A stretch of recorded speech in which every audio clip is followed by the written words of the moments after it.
Hey,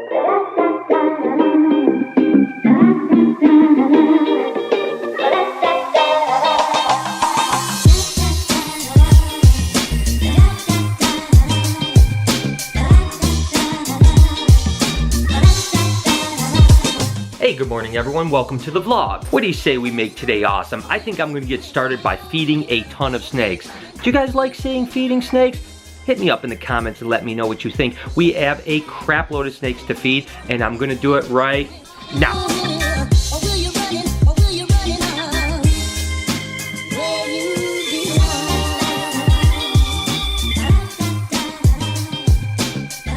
You know, people ask me all the time, what's it like to feed just a ton of snakes? And you know, I guess it never really gets old, right? You know, I mean, I've been feeding snakes since I was, you know, a teenager, and in some cases, thousands and thousands of snakes in a day. And I'll be honest with you, although, you know, when you're feeding a lot of snakes, it's a little bit more work and a little bit more like methodical, you know. If you have a pet snake, you're like, oh my God, I get to feed it once a week, and you're like, oh, it ate. When you're feeding, you know, hundreds or thousands of snakes, obviously every snake that eats, you don't jump up and down and go, oh my God, that's amazing.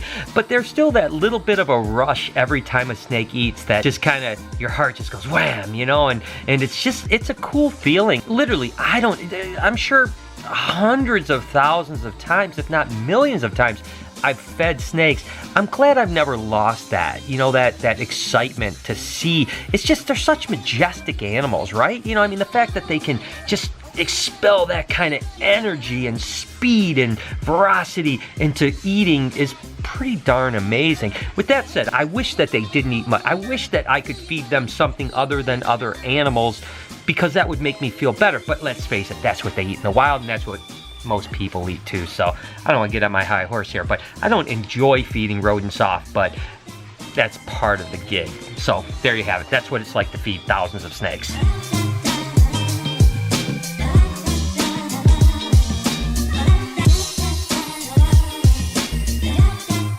A little break from feeding for a PSA on snake feeding. If you guys are just thinking about getting a pet snake, you have a pet snake, or you just whatever want to know, if you're feeding a snake, a lot of people ask me, what's the protocol for handling a snake when you feed it? So the typical thing is that you don't want to handle a snake the day that you feed it, and a lot of people say 24 hours after you feed it, just to help it let it digest and stuff like that. But I actually think, like, let's say you're going to feed on a Tuesday afternoon or something. If you don't handle it that morning, you feed it, and then you just don't handle it the rest of the day. Wednesday, you're okay. I mean, I rough handling it or something like that, but usually Wednesday, if you want to take it out for a little bit, it's not going to be a major issue. But just use your head. I mean, if the animal is like curled up on the hot spot, big old lump in it, probably leave it alone for another day. It's, you know, just a little bit of common sense there. So anyways, just thought I'd get back to feeding.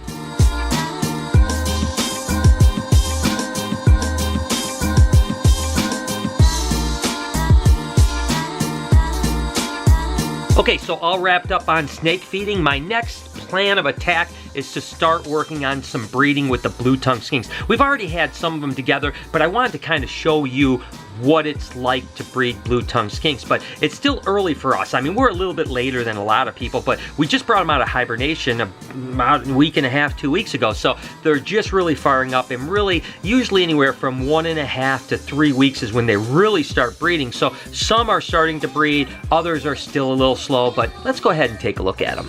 First, let's talk about the philosophy behind breeding blue-tongued skinks. Typically, you cool them down. Once you warm them up, about a 1.5 to 2 weeks later, they go through a shed cycle. Once they shed, you start putting them together. Now, with blue-tongued skinks, you typically only have to breed them anywhere from 1 to, say, 3 or 4 times over the course of a few-week period, and then they're done. They are live-bearing, so the female will become gravid or pregnant, and she will carry those live babies and eventually have a bunch of cute little tiny babies that are adorable, and I can't wait to share that with you guys once that actually happens. But regardless, this is how I keep them. I keep them in a tub like this with hay for hiding, paper for them to get underneath if they want to. Again, I don't want to get into any kind of a controversy with some people saying they need UVB light.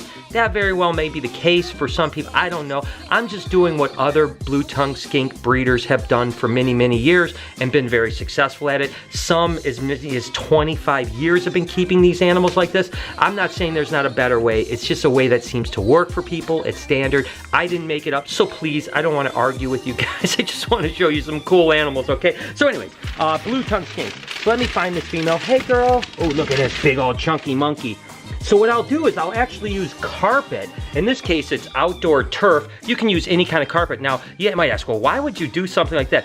There's a couple reasons. Number one, I don't like to breed within the cage itself because once there's a scent of a certain animal, they can kind of go a little crazy. I've even had to the point where I've like switched a male into a cage that another male had been with before, and he kind of just went crazy, and I had to separate him out, bleach the cage out, something like that. And then the carpet itself is actually just for grip, so that way when you put them together, they can kind of, you'll see what I mean when I put them together, they kind of run around, and once they start breeding, it can get pretty aggressive, so they kind of need a good spot to just kind of hold on to. And not everybody breeds, so let's just get the male, we'll put him in, and we'll see if he reacts. If not, we'll do another pair until hopefully we get a breeding, because I'd love to show you how that whole process works. So here is the male here. This is actually an animal that came from Jeff Green, an absolutely gorgeous reddish northern blue-tongued skink. And of course, this is just a normal classical blue-tongued skink, and I'm literally just going to put them together and see how they react. You know, immediately he's starting to sniffer, sniffer, sniffer. She's like kind of twitching a little bit. And let's see what happens. What is he gonna do? Now this process can sometimes take minutes, and it sometimes can take, you know, 15, 20 minutes, a half an hour. And you have to just kind of sit here and wait for them. Because the one thing you don't want to have happen is you don't want to leave them alone, because they can hurt each other. Once they start going through the process, it is not very pleasant at all. See if he's got any interest. So far, things aren't looking good for the first romance between these two.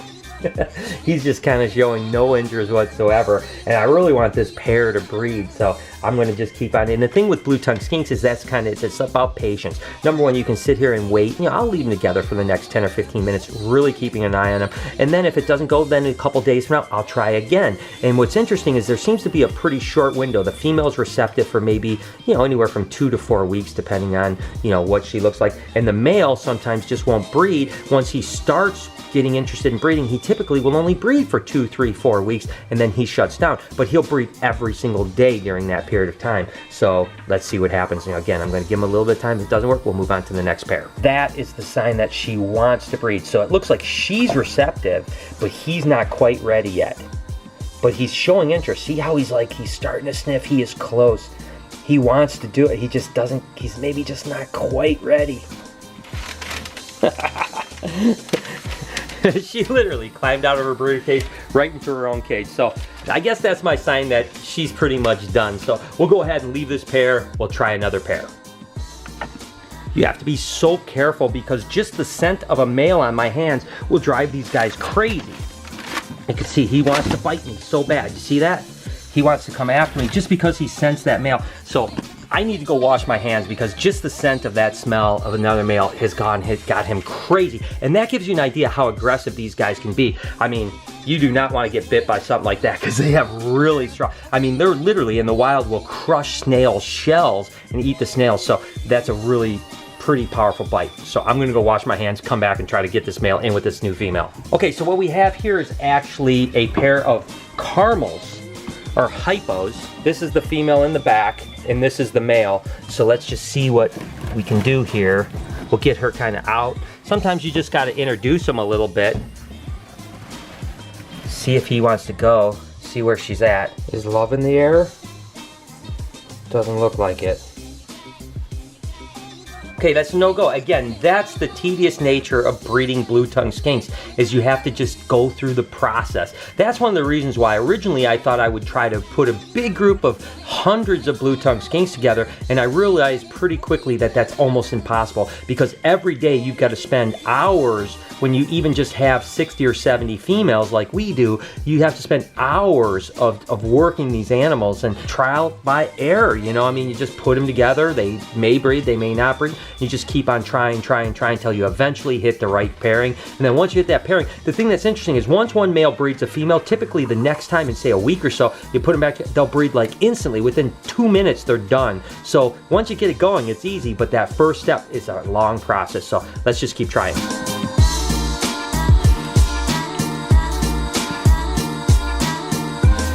this is the start of it, guys. The male is the dark one, and he's biting the female, trying to position her so that he can breed her. This is the only sort of relationship I have.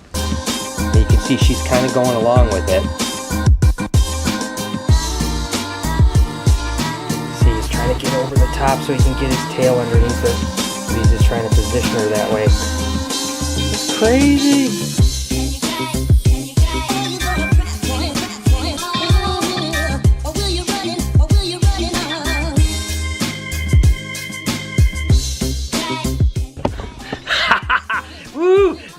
Exactly how blue-tongue skinks breed. It's a success. Okay, that's only one pair. I have a lot more pairs to pair up, but I wanted to show you guys. That is so exciting. I just love seeing that every time. And it is a little brutal. I told you guys, that male just grabs the female and he kind of whips her around. That's why you need that carp, because it's really important that he has a lot of grip, because you don't want him to get hurt, you don't want her to get hurt, but that's also why you gotta watch these guys when they're breeding, because if you give them too much space, they could really hurt each other. Speaking of that, they're still hooked up and they're really quiet, but I hear a little rustling. They seem to be okay. But anyways, blue-tongue skink breeding success. So that wraps up my work for the day here at BHB. But Lori just left this afternoon for a quilting retreat, believe it or not. So me and Noah are solo, so I'm gonna head home, see what he's got going on. So Noah is where you'll always find him when he's home, right here.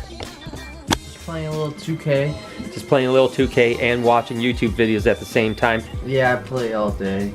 You know, there's some professional leagues starting now for 2K. As a matter of fact, in Detroit, I guess the Pistons are actually starting a pro 2K league. I don't know that Noah wants to do that, but maybe he does. I'm not good enough. These people are crazy. Noah, we are bachelors for the next couple days. Are we doing anything fun without Mom?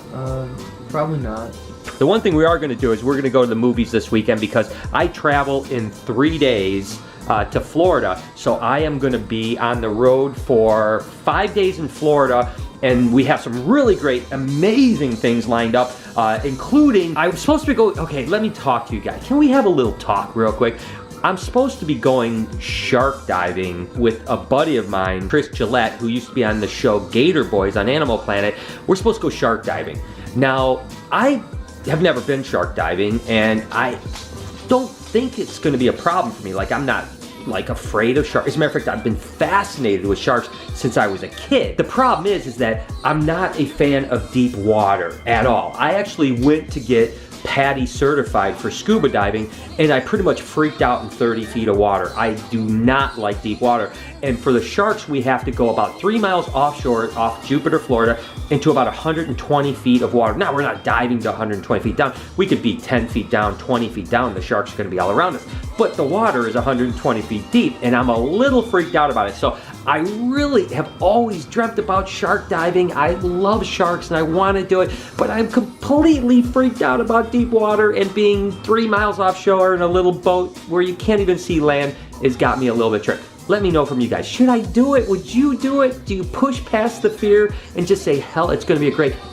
I don't know what I'm going to do. Regardless, we have some great other things lined up, some amazing things that we're going to do in Florida. And then I head right over to Tinley Park outside of Chicago at the NARBC, and then I'll eventually be back home. So it's a long trip. Lori's gone for a few days. As soon as she gets back, I leave, so I won't see Lori until we meet in Chicago for the reptile show, and then we drive back. So that's basically what it is. The reason I told you all this is that my last opportunity to go to the movies, which I absolutely love to do, is right over the next couple days, and I gotta see that new movie Logan because it's rad. So anyways, I don't know why I shared all this with you, but I thought you might be interested. By the way, I gotta tell you this. What? I don't know if I should tell you this.